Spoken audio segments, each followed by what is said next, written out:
Assalomu alaykum hammaga. Demak, kredit modul tizimida to'lovlarni to'lash bo'yicha yo'riqnomalarni ko'rsatishda davom etamiz. Endigi navbat PayMe ilovasi orqali kredit modul tizimini to'lash haqida bo'ladi. Eng avvalo PayMe ilovasini yuklab olamiz, ro'yxatdan o'tamiz va bu ilovaga kiramiz. Ilovaga kirganimizdan so'ng quyidagicha oyna ochiladi bizda. Va biz sal pastrog'idan to'lovlar bandiga kirib, mana xizmatga to'lov degan band qismidan sal o'ngroqqa yuradigan bo'lsak, oxiridan, ya'ni sal oldinroqda ta'lim degan bandi mavjud.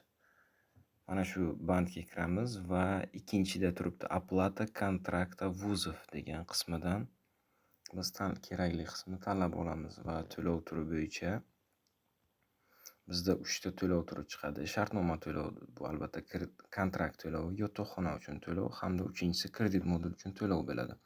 Biz 3-da turgan kredit modulni tanlaymiz. Keyingi raqam o'rinda PNFL, ya'ni 14 talik raqamni kiritishimizga to'g'ri keladi.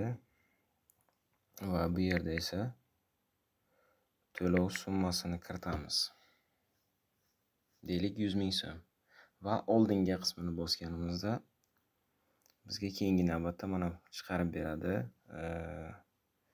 PNFL kimni nomida, ism, familiya, otchествоsi tafsilotlarini bosadigan bo'lsak, bu yerda kontraktdan ham qarzdorlikni ko'rsatishi mumkin.